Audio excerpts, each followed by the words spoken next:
also by clicking the thumbs up icon. Also, don't forget to subscribe to my channel and become a part of Akshata's recipes. Once you have subscribed, there is a small little bell icon that will pop up, so just click on that.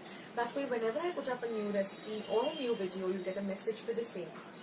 So on that note, I'll say bye and I'll catch you in my next video sooner than you think. This is Akshata saying bye, take care, stay healthy, stay fit, be kind and loving to one another. So till we meet again, bye.